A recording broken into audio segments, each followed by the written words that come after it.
오늘 아침 일라디오. 안녕하십니까. 오늘 아침 일라디오 아나운서 정은혜입니다.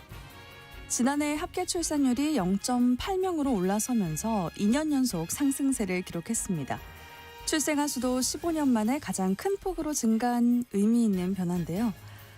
하지만 정작 아이를 낳을 젊은 세대 인구가 줄고 있는 만큼 2030년대 초반이 되면 출생아 수는 다시 감소할 것으로 전망되기도 합니다.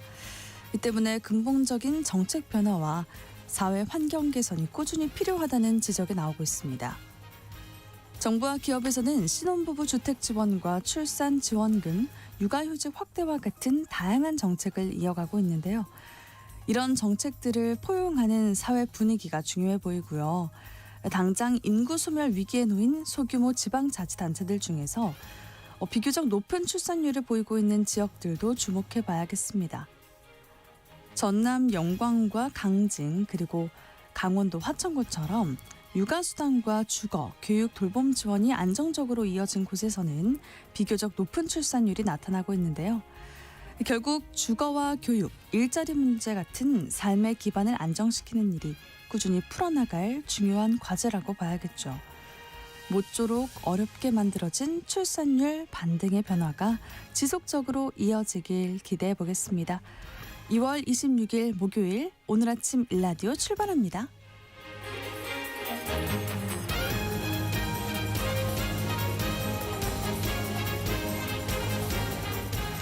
오늘 아침 일라디오 이 시간은 물론 KBS 일라디오의 모든 프로그램은 유튜브 KBS 일라디오 공식 채널이나 모바일 콩 어플리케이션을 통해 실시간으로 함께하실 수 있습니다. 오늘 농수산 이슈 시간에는 음식점 원산지 표시제의 한계와 개선점에 대해서 알아보고요. K 콘텐츠를 소개합니다 시간에는 추적 60분 2026 부업 사기 보고서 편을 통해 신종 부업 사기에 대해서 알아보도록 할게요. 또 알고 내는 세금 시간에는 법 개정으로 올해 혜택이 줄어든 창업 중소기업 세액 감면 제도 활용에 대해서 알아보도록 하겠습니다. 방송에 참여하실 분들은 단문 50원, 장문 100원이 드는 유료 문자 샵 9730, 샵 9730으로 보내주세요. 유익한 정보와 살아있는 이야기가 있습니다. KBS 오늘 아침 일라디오.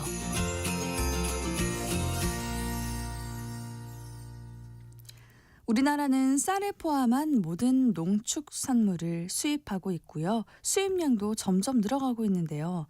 정부가 설을 앞두고 원산지 표시 단속을 해봤더니 배추김치의 원산지 위반 건이 가장 많았다고 합니다. 문제는 음식점의 원산지 표시제 자체가 굉장히 허술하다는 건데요. 오늘 농수산 이슈 시간에는 음식점 원산지 표시제의 현 주소와 한계에 대해서 알아보도록 하겠습니다. 한국농정신문 원재정 기자 전화 연결되어 있습니다. 안녕하세요. 네, 안녕하세요. 한국농정신문 원재정입니다. 네, 정부가 명절 때마다 농축산물의 원산지 단속을 많이 하는데 이번 설 명절 원산지 점검 결과는 어땠습니까? 네, 매년 반복되는 상황인데요. 지난 설을 앞두고 정부가 농축산물의 원산지 표시 단속에 나섰습니다. 원산지 관리는 국립농산물 품질관리원이 맡고 있거든요. 이 농산물 품질관리원이 발표한 내용을 보면 선물과 제사용품 중심으로 제조 가공업체, 통신 판매업체, 농축산물 도소매업체 등 11,680개소를 일제 점검했습니다. 원산지를 거짓 표시하거나 아예 표시를 하지 않는 것도 법 위반 사항이거든요. 네. 이런 이제 위반 업체가 470곳이 나왔고요. 이 중에서 이제 일반 음식점이 가장 많았다고 합니다. 품목별로는 522건이 적발됐는데 배추김치가 이 원산지 위반을 가장 많이 한 품목입니다. 그 뒤를 이어서 돼지고기 또 두부류 등이 원산지 위반 사례가 많았습니다. 네, 그렇군요. 김치 수입은 중국에서 가장 많이 합니다. 음식점에서 거짓 표시를 하거나 표시하지 않았다는 거죠? 네, 맞습니다. 김치는 이제 식당에서 기본 반찬으로 나오고 소비량도 많은데요. 말씀하신 것처럼 중국산 김치를 국내산으로 속여 판매한 사례가 다수 확인됐습니다. 네. 또 하나 요즘 이제 배달 앱으로 음식을 주문하는 경우가 많은데 식당보다 배달 음식의 원산지는 더 확인하기 어려운 구조입니다. 네, 농수산물 원산지 표시제 그리고 음식점 원산지 표시제 이 둘이 비슷해 보이지만 좀 차이가 있다면서요. 예, 맞습니다. 이 소비자의 알 권리를 보장하고 생산자를 보호한다는 점에서 농수산물 원산지 표시제 그리고 음식점의 원산지 표시제 취지 모두 같습니다. 네. 차이점이라면 농수산물 원산지 표시제는 마트나 시장 등에서 판매되는 농수산물과 가공품이 대상이고요. 음식점 원산지 표시제는 식당, 카페 등에서 조리하고 판매하는 음식이 대상입니다. 문제는 음식점 원산지 표시제가 상당히 제한적이라는 건데요. 예를 들어서 마늘을 살펴보면 마늘을 마트에서 사면 원산지 표시가 의무이기 때문에 분명히 확인하고 구매할 수 있습니다. 네. 하지만 이게 식당 음식에 들어간 마늘은 원산지 표시 대상이 아닙니다. 그러니까 조리하는 순간 대부분의 농산물이 원산지 표시 의무가 사라진다고 보시면 됩니다. 네, 그렇군요. 그럼 음식점 원산지 표시제는 언제 만들어졌습니까? 예, 음식점 원산지 표시제는 지난 2008년에 도입됐고요. 당시 한미 자유무역 협정, 그러니까 한미 자유 FTA 등 수입 개방이 확대되면서 원산지 우려가 커졌고 긴 사회적 논의 끝에 시행이 됐습니다. 네, 현재 음식점 원산지 표시 의무 품목 몇 가지나 됩니까? 예, 지금 현재는 29개인데요. 수산물, 축산물, 농산물로 구분할 수 있습니다. 이게 음식점 원산지 표시 도입 당시에는 24개였다가 지난 2023년에 5가지의 수산물이 지금 추가된 상황입니다. 네. 문제는 이 음식점 원산지 의무 표시 대상 중에서는 농산물이 딱 3가지라는 점인데요. 이 3가지는 쌀과 콩, 그리고 배추김치입니다. 근데 세 가지 농산물만 의무 표시 대상이라고 하니까 이게 품목 자체가 너무 적네요. 네, 그것도 이제 쌀을 밥이나 죽, 누룽지로 제공할 때만 쌀의 원산지 표시가 의무고요. 콩도 두부, 콩국수, 콩비지로 판매할 때에 한해서만 원산지를 밝히면 됩니다. 배추김치는 배추 원산지, 고춧가루 원산지 각각 의무 표시 대상입니다. 그런데 뭐 쌀, 콩, 배추김치 외에도 양념 채소류 음식에 꼭 필요하잖아요. 네. 중국집에서는 양파를 김치처럼 내주기로 하는데 이렇게 음식에 쓰는 마늘, 양파, 대파, 감자 등 채소류 대부분은 원산지 표시 의무 대상이 아니기 때문에 한계가 굉장히 큽니다. 음식점 원산지 표시의 문제점이 또 있는데요. 똑같은 배추라도 배추김치에 사용한 배추는 원산지 표시가 의무지만 요즘 이제 마라탕 많이 드시잖아요. 마라탕에 들어가는 배추는 원산지를 쓰지 않아도 됩니다. 참 네. 묘한 상황인데 고춧가루도 마찬가지입니다. 이 배추김치에 사용한 고춧가루만 국내산인지 외국산인지 의무적으로 표시하고요. 오이김치에 고춧가루를 썼다. 이거는 원산지 의무 표시 대상이 아닙니다. 음식점 원산지 표시 제도가 2023년에 5가지 수산물 품목이 늘어났지만 이 최소한의 품목으로 원산지 표시 흉내만 내고 있다 보니까 제도의 틀은 처음 도입된 2008년부터 18년째 변하지 않았다 이런 비판을 받고 있습니다. 네, 요즘 밖에서 음식을 사 먹거나 배달해서 먹는 인구도 많이 늘었고요. 음식 종류도 다양해졌습니다. 원산지 표시 제도의 한계가 너무 큰 것 같아요. 예, 맞습니다. 1인 가구가 증가하고 배달 소비도 굉장히 늘어났고요. 음식 종류도 뭐 샌드위치, 샐러드, 마라탕, 쌀국수, 타코 굉장히 다양해졌습니다. 네. 이처럼 식단은 세계화로 국경을 넘나드는데 쌀과 콩, 배추김치가 아니라면 이 음식점의 주재료가 어디서 온 건지 모르고 이 원산지도 모르고 먹는 답답한 실정입니다. 축산물의 경우는 농산물보다 조금 낫기는 하지만 이것도 역시 문제가 있는데요. 축산물은 소고기, 돼지고기, 닭고기, 오리고기, 양고기, 염소고기 이렇게 6가지 품목이 원산지 표시 대상입니다. 네. 근데 이제 우유 같은 경우 요즘 카페에서 많이 사용하고 있는데 우유는 원산지 표시 대상이 아니거든요.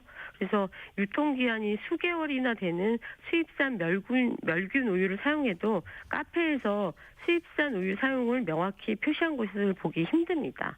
그리고 또 최근에는 유전자 조작제, 그러니까 GMO도 쟁점이 되고 있습니다. 네네. GMO 감자 수입 허용 논란도 원산지 표시제 문제와 연관이 있다면서요. 네, 맞습니다. 최근에 이제 GMO 감자 수입 적합 판정에 대한 논란이 커졌는데요. 음식점에서 GMO 감자를 사용했는지 이 소비자들의 알 권리를 반드시 보장해야 됩니다. 그리고 이제 음식점에서 고춧가루를 중국산과 국내산 혼합이라고 표시된 것도 많이 보셨을 텐데 이렇게 두루뭉술하고 추상적으로 포기할 게 아니라 중국산 몇 %, 국내산 몇 % 이렇게 혼합 비율까지 명확히 밝히는 것이 필요하다고 생각합니다. 네, 변화가 느린 음식점 원산지 표시제가 하루빨리 개선되어야겠습니다. 어떤 점이 중요하게 달라져야 할까요? 무엇보다도 이 음식점 원산지 표시 의무 품목을 대폭 확대해야 됩니다. 마늘, 양파, 감자 같은 이 주요 채소라든가 우유, 계란 다 포함되어 있고요. 특히 메뉴의 주 재료는 원산지 표시가 반드시 필요하다고 생각합니다. 이 외에 배달앱의 원산지 표시 의무화라든가 GMO 감자 수입이 시작되면 GMO 완전 표시제를 음식점에 연계시켜야겠습니다. 원산지 표시 대상 품목을 확대하고 또 정밀하게 표시하는 것은 소비자와 생산자인 농민 모두에게 필요한 조치거든요. 네. 이 원산지에 대한 소비자 알 권리가 확대될수록 이 국산 농산물 소비 기반이 확대될 수 있기 때문인데요. 요즘 우리 식단이 쌀이라든가 콩, 배추김치만으로 채워지지 않잖아요. 네네. 예, 소비자 단체에서도 음식점 원산지 표시의 품목 확대에 여론을 더 모아주셨으면 좋겠습니다. 네, 제도가 있으나 마나인 것 같은데 반드시 개선되어야겠습니다. 한국농정신문 원재정 기자와 함께했습니다. 고맙습니다. 네, 고맙습니다.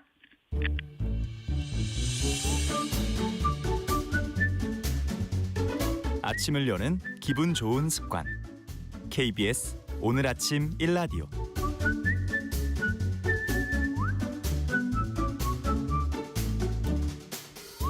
셀 수 없이 많은 콘텐츠들이 쏟아져 나오고 있는 시대. 재밌고 유익한 콘텐츠들로 많는 반면 그렇지 않은 콘텐츠들도 넘쳐나는 게 사실인데요. 저희 오늘 아침 일라디오의 정현재 PD가 아주 유익한 KBS의 콘텐츠들을 골라 소개해드리고 있죠. K 콘텐츠를 소개합니다 시간입니다.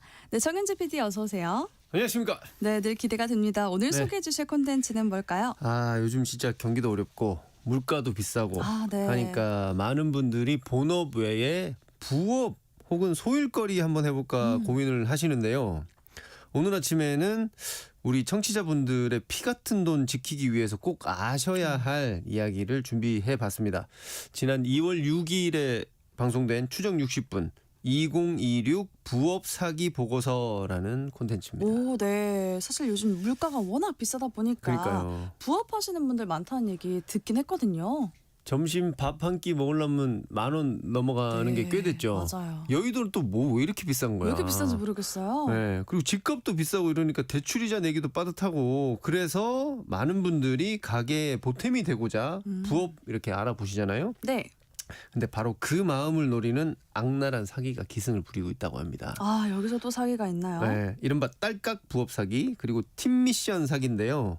이거 들으시면서 혹시 내가 지금 그런 상황이 있지 않은가 혹은 내 주변 사람이 그런 덫에 빠진 게 아닌가 한번 확인을 한번 해보셔야 할 것 같습니다. 네, 근데 저는 딸깍 부업 사기 이건 처음 들어보는데 이게 네. 마우스나 스마트폰 이렇게 딸깍딸깍 누르는 그 소리를 말하는 걸까요? 그렇죠. 이 스마트폰으로 딸깍 몇 번만 하면 돈 많이 벌 수 있다 이렇게 유혹을 하는 건데요. 자, 첫 번째 인서트 한번 들어보시죠. 지역에서 학원을 운영하는 최경애 씨는 지난 여름 한 통의 전화를 받았습니다. 부업 안내 전화였습니다. 어떤 전화 한 통화를 받아요. 그러면서 이제 어떤 남자분이 저희가 쿠팡 입점 업체인데 상품평을 써주면 포인트를 쌓아둔 다음에 일정 금액이 되면 환급을 받을 수 있게 해주겠다. 경애 씨는 제안을 수락했고 카카오톡으로 담당자와 대화를 시작했습니다. 부업 내용은 해당 쇼핑몰의 상품평을 쓰는 것. 담당자는 상품 목록과 함께 쇼핑몰 링크를 보내주었습니다. 링크를 눌러 사이트에 접속한 후 휴대용 선풍기를 선택하고 리뷰를 작성했습니다. 적립된 포인트는 출금 신청을 하자마자 통장으로 입금됐습니다. 한번 출금을 해봤어요. 7만 원을. 그래서 7만 원이 출금이 바로 됐어요. 3분 안에. 아니 지금 리뷰 하나를 썼는데 3분 만에 7만 원이 들어온 거잖아요. 네. 저라도 통장에 진짜 이렇게 돈이 들어오면은 이거 사기 아니구나 이렇게 믿을 것 같아요. 소위 요새 말로 달달하다. 네. 달달하다. 7만 원. 그러니까 쏠쏠하다 이렇게 느낄 것 같은데요. 리뷰 하나 썼는데 7만 원. 그러니까요. 네. 근데 그거를 또 출금 가능했던 거잖아요. 그러니까요. 그러니까 이 사기꾼들이 처음에 돈을 조금씩 이렇게 주는 거예요. 7만 원, 10만 원 이렇게 실제로 입금을 해주면서 의심의 벽을 조금씩 이렇게 무너뜨립니다. 미끼를 이렇게 딱 던지는 그런 거죠. 그러면 그렇게 미끼를 덥석 물게 만든 뒤에 진짜 돈맛을 이렇게 보여주는 거니까 이거는 정말로 구분하기가 어려울 것 같아요. 사기일지 아닐지. 그러니까요. 이 피해자들이 여기 믿을만하다 이렇게 만들어 버리는 거죠. 근데 이렇게 방심하는 순간, 믿을만하다고 방심하는 순간 2단계에 돌입합니다. 2단계는 뭘까요? 네. 회원님 이제 짜잘한 거 말고 좀 더 수익금 좀 더 큰 거 우리 팀으로 팀 미션 한번 하시죠. 이렇게 해가지고 이렇게 팀 단톡방에 이렇게 초대를 하는데 여기서부터가 진짜 지옥의 시작이라고 합니다. 다른 네. 피해자의 목소리 한번 들어보시죠. 병원에서 상담실장으로 일하는 강효정 씨. 팀미션 사기로 닷새 만에 7,800만 원을 잃었습니다. 당하고 나서 생각을 해보면 저걸 왜 내가 당했지? 하는데 처음에 들었을 때는 신세계였어요. 이렇게 쉽게 돈을 벌 수 있는 곳도 있구나. 상품을 주문하면 10%의 수익금이 포인트로 적립되는 대리 주문 팀 미션. 매니저가 단체 대화방을 만들어 팀원들을 초대합니다. 효정 씨를 포함한 2명이 신입. 그러나 효정 씨를 제외하고 모두가 한 통 속입니다. 저 포함해서 5명이 그 미션을 성공을 하는 거예요. 처음에는 10만 원? 2회차 때는 20만 원? 그러고 나서부터는 금액이 점점 커져요. 100만 원, 400만 원. 금액이 너무 커지니까 제가 못한다고 했어요. 주문 금액이 수천만 원대가 됐을 때 효정 씨가 하차 의사를 밝히자 매니저는 팀원들을 핑계로 효정 씨를 협박하고 회유했습니다. 제가 나와버리면 팀원들이 너 때문에 수익금이 1도 없다. 여태까지 고생했는데 이렇게 얘기를 하니까 그 방에서 나오기도 사실상 조금 어려웠어요. 이게 막상 저 상황에 닥치게 되면은 나 때문에 정말 모르는 사람 4명이 돈을 다 날린다 이렇게 하니까 겁도 날 것 같고요. 미안해지는 마음이 생길 것 같아요. 우리 정은혜 아나운서도 조심하셔야 됩니다. 그래요? 네, 이거 언제나 착한 사람이 당하는 거고 이게 우리나라 사람들의 어떤 착한 심성, 남한테 피해 피해를 주는 주지 거를 진짜 않으려는? 싫어하잖아요. 네. 이런 거를 이용을 하는 겁니다. 그러니까 5명 이렇게 묶어가지고 연대 책임이라는 올가미 딱 씌워놓으면 진짜 저라도 여기 딱 이 상황에 들어가면 빠져나오기 쉽지 않을 것 같아요. 네, 그래서 이 피해자들이 결국은 지인한테 돈을 빌리고 가족들 비상금에 손대고 심지어 이제 카드론 같은 거 되게 이자가 비싸잖아요. 네. 카드론 대출 하면 안 받아가지고 돼요. 억지로 이렇게 미션 금액을 이렇게 채워 넣습니다. 그래서 이 사기꾼 매니저가 자 이번 미션만 끝나면 원금의 수익금까지 다 인출할 수 있다. 이런 얘기를 믿고 이렇게 하는 건데 이제 돈을 딱 채워놓고 환급 버튼을 딱 누르는 순간 비극이 시작된다고 합니다. 결국 원금만 돌려받고 하차하기로 한 경혜 씨. 그런데 10시 딱 되는 순간 그냥 폭파가 돼요. 녹아요 갑자기 글자들이. 대화방이 녹아요 그냥? 네 녹아요. 눈처럼 사라져버려요. 경혜 씨는 해당 쇼핑몰 관계자에게 전화를 걸었습니다. 언제 입금해 주실 거예요? 근데 왜 텔레그램에 지은님도 막 다 MD님도 막 다 메시지가 사라지고 그런 거죠? 제가 확인해보고 전화 드릴게요. 아니요 전화하지 마. 지금 해주세요. 지금요. 끊잖아요. 이제 이거는 양호한 거잖아요. 이제 또 전화하니까. 누구세요? 네 입금 언제 돼요? 전화 저 입금 좀 해주세요. 꺼져. 해줄 거예요? 안 해줄 거예요? 없다고 저건. 왜 없어요? 전화 그만해라. 네. 와 이게 대화방이 네. 정말 눈처럼 녹아 없어진다는 말이 공감이 되고요. 이 반응이 정말 제가 화가 나는데요. 좀 빡치죠. 네. 피해자 입장에서 진짜 하늘이 무너진다 이런 순간 아니겠습니까? 어제까지 나한테 이제 선생님, 회원님 막 이렇게 부르면서 친절하게 챙겨주던 매니저가 네. 갑자기 얼굴을 싹 바꾸면서 막 욕을 하고 막 꺼지라 그러고 막 이렇게 되는 거죠. 그만하라, 이렇게. 네. 그리고. 그러면서 이 피해자 입장에서는 어제까지 단톡방에서 같이 나랑 웃으면서 네. 혹은 뭐 그러면서 우리 같이 가는 거다 막 이랬던 사람들이 순식간에 확 증발해 버리는 거죠. 이게 그러니까 아까 인서트에도 나왔지만 그 방에 있었던 5명, 예를 들면 5명 네. 중에 나 말고 4명은 다 팀이잖아요. 그러니까 바람잡이들한테 당하는 거죠. 네. 저는 그 배신감도 너무 들 것 같고 화가 엄청 날 것 같아요. 그게 나 혼자 바보가 된 거잖아요. 정말 그렇죠. 가짜 세트장 안에서 꼭두각시 춤을 춘 거다 이렇게 생각해도 될 것 같은데요. 그러니까 이제 이 사기꾼들이 결국은 가스라이팅이라 그러죠. 심리 조작 네. 이런 것까지 서슴지 않는다고 합니다. 다음 인서트 한번 들어보시죠.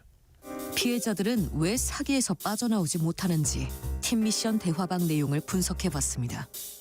먼저 모든 피해자들이 팀 미션에서 실수를 하게 만듭니다. 지금 좀 문제가 생긴 것 같은데요, 회원님들. 네?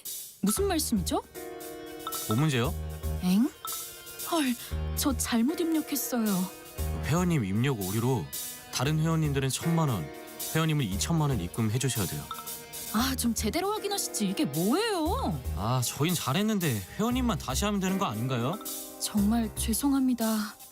이게 죄송하다고 해결될 일인가요? 지금 누구 잘못 따지는 것보다 빨리 상황 해결하는 게 더 중요하잖아요. 그럼 다시 하는 수밖에 없다는 거죠? 저 지금 엄청 짜증나는데 다른 분들이 그냥 하신다니까 저도 돈 구해볼게요. 근데 저는 분명히 맞게 입력을 했거든요. 근데 다시 제 아이디로 들어가 보니까 잘못되어 있는 거예요, 하나가.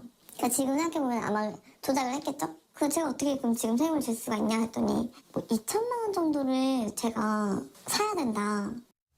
와, 이거 진짜 기가 막히네요, 정말. 네, 이쯤 되면 이제 이성이 마비가 되는 겁니다. 네. 돈을 일단 이게 잃어버렸으니까 돈 되찾아야 한다는 그런 생각, 그리고 남한테 피해줬다는 그런 죄책감 이런 것들이 막 섞여가지고 이성적인 판단이 안 되는 거예요. 아무리 그러네요. 이성적인 사람이어도 이성적인 판단이 안 되는 겁니다. 그래서 그 돈이 막 이렇게 쭉쭉쭉 빠져나갈 거 아니에요. 내 계좌에서 이렇게 어디로 보내니까 그 은행 쪽에서도 이거를 탐지를 한다 그래요. 그럴 것 같아요. 그래서 이게 보일 것 같은데요. 네, 은행 직원이 전화를 걸어요. 이거 지금 보이스피싱 당하시는 거 아니냐 네. 이렇게 막 물어본단 말이죠. 근데 진짜 더 대단한 건 뭐냐면 이 사기꾼들이 네네. 미리 이 피해자들한테 얘기를 해놔요. 어떻게요? 은행에서 전화가 아마 올 거다. 은행에서 전화가 오면 네. 아는 동생한테 투자하는 거다 이렇게 말해라라고 미리 말을 해놔요. 그러니까 은행 직원이 와. 아무리 이거 지금 조심하셔야 됩니다 막 얘기를 해도 안 꽂히는 거죠. 이미 그러겠네요. 우리 팀은 이렇게 말하기로 약속이 돼 있어. 이러니까 귀에 안 꽂히는 거예요. 어제도 어떤 뉴스를 하나 보니까 다른 보이스피싱 사례인데 네네. 계속 은행에서 이거 문제가 있는 것 같아 뭐 이렇게 해도 이게 정상적인 판단이 안 되니까 네네. 다 송금을 해버리는 거예요. 그렇구나. 그러니까 은행에서 전화가 온다 그러면 좀 정신을 좀 차리실 필요가 있는 것 같습니다. 네. 근데 제가 쭉 듣다 보니까 이거는 단순한 부업 사기가 아니라 정말 거대하고 치밀한 범죄 조직이 움직이는 것 같다라는 생각이 네. 들거든요. 네. 그러면 네. 아예 유튜브나 블로그에 대놓고 광고하는 월 1,000만 원 보장, 부업 강의 이런 것들도 좀 있잖아요. 네. 이런 건 어떤지 궁금해요. 예, 그러니까 요 프로그램이 두 파트로 약간 나눠져 있는데 이게 이제 후반부 파트인데 네네. 요즘에 이제 부업 하기 위해서 막 이렇게 찾다 보면 월천 쉽게 가능하다. 네, 맞아요. 따라만 오면 된다. 뭐 이런 네. 광고들이 있잖아요. 그 얘기인데 근데 이게 전부 다 문제라고는 할 수는 없겠지만 60대, 70대 어르신들도 쉽게 할 수 있다. 이렇게 하는 경우가 있어요. 근데 이게 현실은 광고하고 다른 경우가 많다. 이런 내용입니다. 인서트 한번 들어보시죠. 전업으로 이 일에 매달렸던 변종수 씨. 4개월 동안 10,000개가 넘는 상품을 올렸고 205개를 승인받았습니다. 전체 매출은 256만 원, 순이익은 37만 원이었습니다. 4개월 동안 하루에 10시간 이상 해서 지금까지 달아줘야 왜 했나 싶기도 하고 아침에 제가 8시 반에 출근하면 퇴근할 때까지 지금 시간이 지나면서 보니까 이 로켓 배송이라는 게 진짜 시간 투자를 많이 하고 노력을 많이 안 하면 수익을 내기가 진짜 힘든 구조예요. 이에 대해 업체 측은 상품 제한은 한 달에 3,000개에서 5,000개를 해야 하고 이는 업체의 프로그램을 활용하면 하루 2시간으로 가능하다고 답했습니다. 수익이 발생하지 않았다는 일부 수강생의 주장에 대해선 강의 기준을 따르지 않았거나 개인적인 방법으로 작업을 진행한 것이라고 답했습니다. 자, 이게 방금 들으신 게 이제 현실입니다. 네. 네. 젊은 사람이 하루에 10시간 이상 꼬박 4달 이렇게 컴퓨터 앞에서 뼈 빠지게 이렇게 했는데 순이익이 37만 원이라고 하죠. 한 달에 네. 10만 원도 못 번 셈인데 그러네요. 그러니까 세상에 이렇게 딸깍 몇 번 하고 그냥 이렇게 쉽게 해가지고 돈 쉽게 벌 수 있는 일은 존재하지 않는다. 이렇게 생각을 하셔야 될 것 같아요. 네, 정말 많은 분들이 네. 열심히 일을 해서 돈을 벌잖아요. 저희 그쵸. 같은 직장인들도 네. 열심히 일하고 네. 상사 눈치도 보고 네. 그렇게 열심히 해서 월급을 받는 건데 그렇죠. 아 이게 정말 쉽게 버는 돈 없다라는 생각이 드네요. 그렇죠. 우리 정은혜 아나운서도 그 어려운 아나운서 시험 뚫고 들어와서 이제 저처럼 선배 눈치도 보고 선배님 눈치를 열심히 저도 저희 부장님 눈치를 보고 이렇게 네. 하는 건데 두 가지만 명심하시면 좋을 것 같아요. 첫째, 내 돈이 먼저 들어가서 수익을 준다는 거는 이건 100% 사기다. 아 네. 그리고 둘째는 모르는 사람이 단체 채팅방에 초대를 해가지고 연대 책임을 이렇게 은근하게 이렇게 묻는다면 뒤도 돌아보지 말고 나와야 한다. 예. 그러니까 혹시라도 이런 문자 받으셨다면 절대로 링크를 누르지 마시고 바로 삭제하시길 네. 바랍니다. 네. 혹시나 다른 사례들이 더 궁금하다 하시면은 유튜브에서 부업 사기 보고서라고 치시면은 이 영상 바로 찾아보실 수 있습니다. 네, 지금 열심히 준비해서 일터를 향하시는 그 한 걸음이 그 어떤 부업보다 가장 가치 있고 또 확실한 재산이라는 점 꼭 기억하셨으면 좋겠습니다. 정현재 PD 오늘 K 콘텐츠에 대한 소개 잘 들었습니다. 고맙습니다.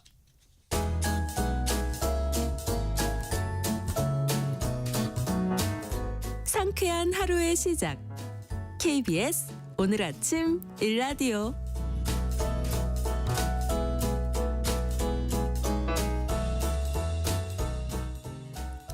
새로 창업한 사업자들을 위해서 정부가 세금을 파격적으로 깎아주는 제도가 있습니다. 창업 중소기업 세 감면 제도라고 하는데요. 올해부터 혜택이 줄어서 창업을 계획 중이시라면 요건이 어떻게 달라졌는지 미리 잘 확인하셔야겠습니다. 오늘 알고 내는 세금 시간에 그 자세한 내용 알아보도록 할게요. 우대영 세무사님 나오셨습니다. 안녕하세요. 네, 안녕하세요. 네, 먼저 그 창업 중소기업 세액 감면 제도 이건 어떤 제도인지 소개부터 해주시죠. 아, 네. 이 제도는 명칭 그대로 이제 중소기업을 창업하면 세액 감면을 받을 수가 있습니다. 소득세에 대해서는요. 네. 그리고 이제 요건들이 근데 아무래도 있는데요. 요건은 이제 나이랑 지역, 그다음에 업종, 그다음에 창업 이 네 가지 요건을 충족을 하셔야 됩니다. 네. 그리고 이제 올해부터는 좀 감면이 많이 줄어서 그 올해 창업을 준비하시는 분들은 미리 좀 챙겨주셔야 될 것 같습니다. 그 감면이 이제 어느 정도 되는 거죠? 감면은 5년 정도 되는데요. 이제 수도권이랑 수도권 밖이랑 또 이제 지방이랑 또 차이가 있어요. 네, 그리고 나이에서도 차이가 있어서 점점 이제 말씀드리도록 하겠습니다. 그 핵심 요건을 잘 살펴봐야겠네요. 네, 맞습니다. 자, 그럼 혜택을 줄이는 방향으로 이게 법이 개정된 이유가 뭘까요, 세무사님? 네, 이제 아무래도 세금에서는 중요한 게 있어요. 바로 이제 나대거나 잘난 척을 하면 안 되거든요. 나대면 안 돼요. 예. 근데 이제 아무래도 유튜버 분들께서 송도에 사업자 등록을 내서 막 종합소득세 회피를 했다라는 거를 너무 영상을 많이 올렸어요. 맞아요, 그래서 이제 맞아요. 언론에도 많이 보도가 되고 그러다 보니까 이제 이걸 악용하는 사례도 너무 늘고 사회적 이슈가 되다 보니까 나라에서 이제 2026년부터는 감면 혜택을 많이 축소화시키고 있습니다. 아, 그렇군요. 또 얼마 전 뉴스를 보니까 많은 유튜버들이 그렇게 세금 내는 걸 회피를 해서 네네. 탈세를 했다. 이런 이야기도 많이 봤는데 이것도 여기에 해당이 되는 거죠? 네, 거의 90%는 이제 여기에 해당이 될 거라고 봅니다. 그렇군요. 이게 만약에 감면을 받으려면은 나이와 네네. 지역, 업종, 창업 그 네 가지 요건을 갖춰야 할 것 같은데 그 요건을 한번 구체적으로 살펴보도록 하겠습니다. 자, 그럼 먼저 나이 어떤 기준으로 혜택을 볼 수 있게 되겠습니까? 아, 네, 나이는 이제 세법에서는 청년을 많이 혜택을 주고 있는데요. 네. 이제 청년이라고 하면 만 15세 이상, 만 34세 이하가 됩니다. 근데 이제 남성분들 같은 경우에는 이제 어쩔 수 없이 군대를 가게 되잖아요. 네. 그래서 이 경우에는 군 복무 기간 6년까지는 인정을 해줘서 이제 6년 이상 근무를 하신 분들은 최대 40세까지 청년으로 인정을 받을 수가 있습니다. 그래요? 네, 그리고 법인 같은 경우에는 좀 다른데요. 법인은 이제 나이 요건은 동일하고 하지만 이제 주식회사 아니면 주주가 될 수 있으니까 지배 주주이자 이제 최대 주주 요건을 갖춰서 그러니까 실질적 지배자가 되어야 이제 감면 혜택을 받을 수가 있습니다. 법인은. 실질적 지배자가 되어야 된다. 네네네. 그러니까 이제 주식회사면 주주가 여러 명이면 그 중에서 이제 자기가 지분이 제일 많아야 겠죠. 아, 그렇군요. 정말 예. 최대 주주 요건을 갖춰야 되는 거네요. 네, 맞습니다. 자, 그럼 청년 창업과 일반 창업의 차이가 좀 큰지도 궁금하거든요, 세무사님. 네, 청년 같은 경우에는 최소 이제 어디서 개업을 하든 50%를 감면받을 수 있고요. 네. 일반인들 같은 경우는 이제 청년 외에는 이제 수도권 과밀억제 권역이라는 지역이 있어요. 그 지역 안에서 창업을 하면 그 없던 업종을 하더라도 0%고 그 밖에서 이제 하셔야지만 감면 혜택을 받을 수가 있습니다. 그렇군요. 그러면 그 수도권 과밀 억제 권역이 또 어느 정도이고 어딘지도 살펴볼 필요가 있겠네요. 네, 맞습니다. 아무래도 좀 일상생활에 쓰는 용어가 아니다 보니까 네. 좀 헷갈릴 수 있습니다. 어렵네요. 자, 그러면 영세 창업자들 나이 요건을 갖추지 못하면 혜택을 못 보는 건가요? 그렇죠. 창업 당시에 이제 몇 살이냐가 제일 중요한데요. 만약에 이제 만 32세나 33세 때 개업을 했다가 네. 5년 안에 이제 만 청년으로 이제 바뀌잖아요. 청년 외로 네. 35세가 넘어가니까 그 경우에도 창업 당시에 이제 요건을 충족했기 때문에 청년으로서 이제 감면 혜택을 받을 수가 있고요. 다만 이제 법인이나 공동 사업으로 하는 경우가 있잖아요. 지분을 네네. 갖고. 그렇죠. 근데 이제 지분 같은 경우에는 좀 이제 변동 상황에 따라서 이게 세법이 많이 복잡해져요. 그러니까 누가 최대 주주가 되냐, 누가 지분율이 주냐, 누가 지분율이 느냐에 따라서 네. 좀 많은 혜택이 바뀌기 때문에 이 부분은 꼭 전문가랑 상담을 하셔서 내 상황이 어떻게 되는지에 대해서 좀 미리 알아두시면 좋을 것 같습니다. 그렇군요. 근데 또 드는 생각이 만약에 감면을 받는 중에 네. 내 나이가 그 청년 나이 35세를 넘어가게 되는 경우도 있을 거고요. 네네, 맞아요. 다른 변화가 생길 수도 있는데 그러다는 어떻게 해야 되죠? 우선 제일 중요한 건 창업 당시의 나이랑 네. 창업 당시의 이제 지분율이라서 그럼 창업 당시만 신경 쓰면 괜찮은 걸까요? 괜찮죠. 다만 법인이나 공동사업처럼 지분이 쪼개져 있다면 그 지분 변동에 따라서 감면도 다 바뀌기 때문에 또한 이제 지역도 변동이 되면 또 달라지고요. 와, 진짜 복잡하네요. 네, 세무사님. 맞아요. 그래서 변동 상황이 생길 것 같다면 기장을 맡기는 세무사든 다른 세무사든 꼭 상담을 한번 받아보시는 게 좋을 것 같습니다. 네, 좋습니다. 그러면은 실제로 그 창업을 하고 대표 나이가 될 때 그 나이가 청년이 아닌 경우가 많잖아요. 네네. 그 청년 혜택을 받기 위해서 다른 사람을 대표자로 두게 되면은 네. 이게 명의 대여를 하는 거라고 보면 될 것 같은데 이렇게 된 경우에는 어떨까요?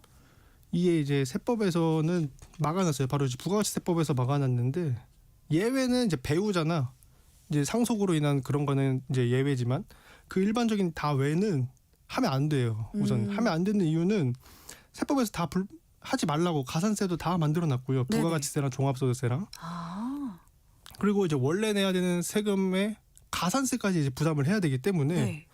이 내가 했던 혜택을 그 이상을 토해낼 수가 있는 이제 상황이 되는 거죠. 특히 이제 내가 실질 사업자면 다른 사람 명의로 했다면 내 명의로는 종합소득세 신고도 안 들어갔고 내 명의로는 부가가치세 신고도 안 들어갔고 내 명의로는 세금계산서도 발급이 된 게 아니기 때문에 이 모든 페널티를 다 내가 부담을 하고 네. 잘못하면은 이제 금액이 크면 형사처벌까지 이제 받을 수가 있는 거죠. 그렇군요.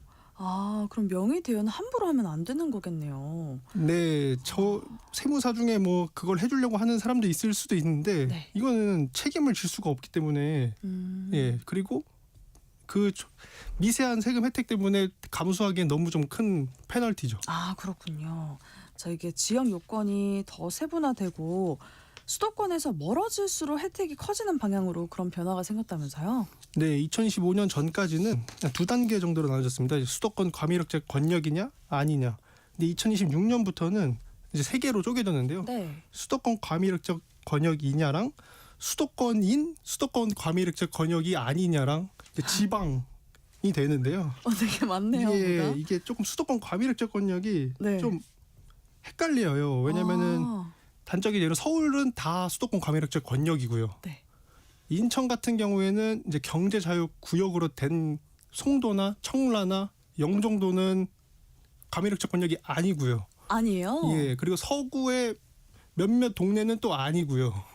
그래요? 예, 그리고 경기도 같은 경우에도 서울 인접한 곳, 의정부, 그다음에 수원, 또 어디 있을까요? 분당 이런 데는요? 그렇죠. 성남시 이런 데는 다 과밀억제 권역이에요. 근데 이제 유명한 데는 김포, 네. 용인, 뭐 파주, 그다음에 양주 이렇게 좀 멀리 떨어져야지 수도권 과밀억제 권역이 아니게 되는 거죠. 그렇군요. 정말 뭔가 애매한 지역인 것 같다라고 하면은 이렇게 다 찾아보긴 해야겠네요. 네, 특히 수원, 이제 수지 이런 데 쪽이 다리만 건너면은 용인이고 수원이기 때문에 이게 50%냐 100% 감면이 되냐거든요. 큰 그래서 차이가 되죠. 예, 이거는. 그래서 이걸 이제 악용 아닌 악용도 하는 거죠. 그래서 저는 이런 사례를 좀 봤거든요. 주소지만 그 네. 혜택이 큰 지역에 두고 실제 업무는 서울 수도권에서 하고 그러니까 무늬만 지방 사업자들인 경우가 꽤 있는 것 같더라고요. 혹시 네, 맞아요. 이거를 아무래도 이게 네네. 혜택이 크다 보니까 적극적으로 고려하는 분들이 있을 것 같은데 이 경우에 혹시 아까처럼 이렇게 문제가 되거나 페널티를 받거나 그런 경우가 있을까요? 네, 이 부분은 정말 많이 저도 상담 많이 받아봤는데 네. 저는 다 안 된다고 했어요. 왜냐면은 이건 걸렸을 때 우리가 거기에서 사업을 했다라고 증빙을 할 자료가 하나도 없어요. 그렇죠. 아예 예. 다르니까요. 근데 이제 사업체가. 그럼에도 불구하고 이제 다 하고 싶어 하죠. 왜냐면 주변에서 다 하니까. 주변에서 그렇게, 해야 예. 하는 사람들이 많군요. 그렇게 해준다는 세무서도 막 있다고 하고요. 왜 그런지 이런 식으로 모르겠지만. 이용하세요라고 네, 예. 하는군요. 근데 이제 특히 이제 비상주 오피스를 이용을 하는 거죠. 비상주 오피스라는 게 이제 주소만 거의 빌리거나 네. 하는 건데 이 경우에는 이제 대대적으로 한번 국가에서 털었어요. 그랬어요? 예, 한 재작년쯤에 많이 나왔을 것 같은데요. 예, 이제 그래서 이제 비상주 오피스에 이제 요즘에는 사업자 등록을 하는데 많이 깐깐해졌고요. 네. 이제 검사도 한번 하러 오고요. 그래요. 네, 왜냐면은 이거는 앞에 말씀드린 것처럼 나왔을 때 할 말이 없어요. 세무서한테 네. 그냥 난 잘못했습니다가 되니까 네. 그냥 할 필요가 없는 거죠. 특히 비상주 오피스나 이런 걸 통해서는요.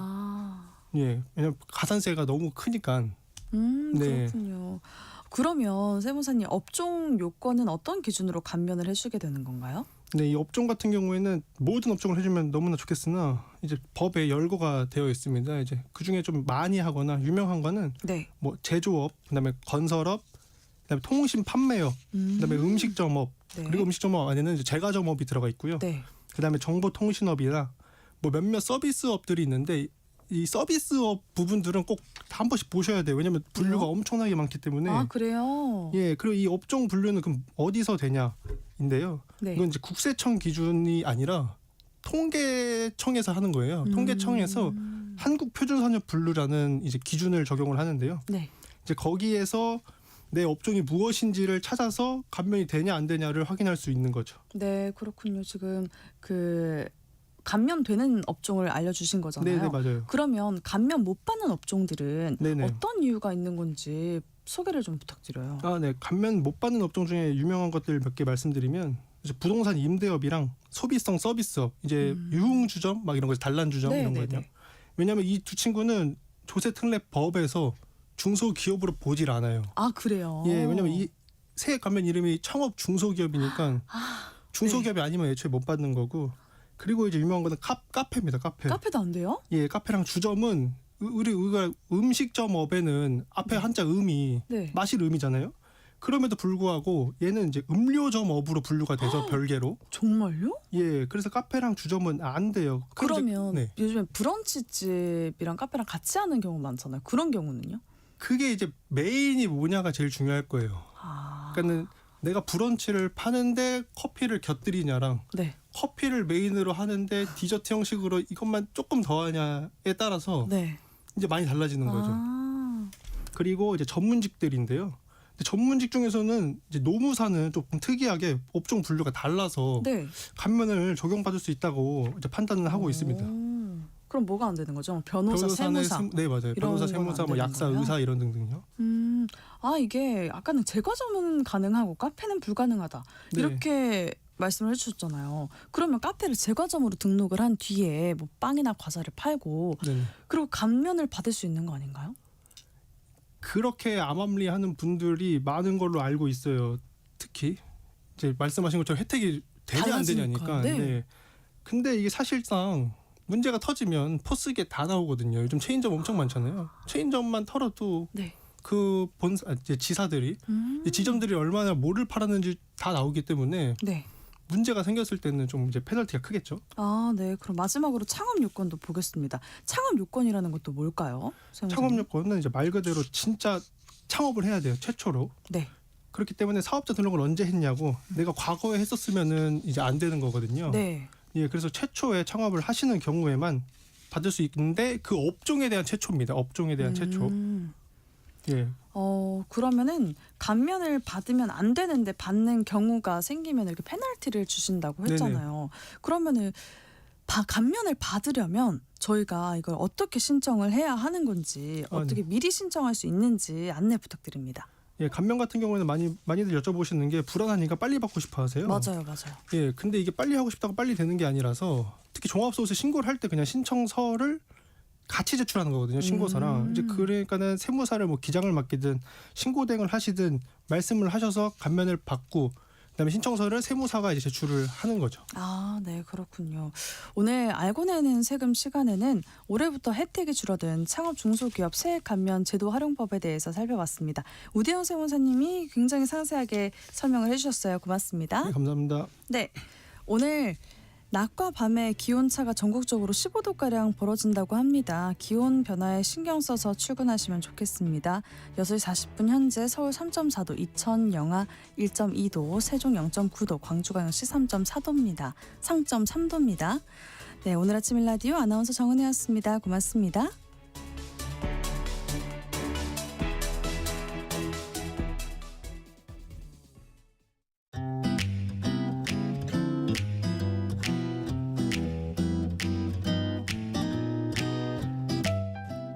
안녕하세요. 바른말, 고운말입니다. 우리말에는 의미가 비슷한 표현들이 있어서 서로 대체해서 쓸 수 있는 경우가 있습니다. 이런 어휘들을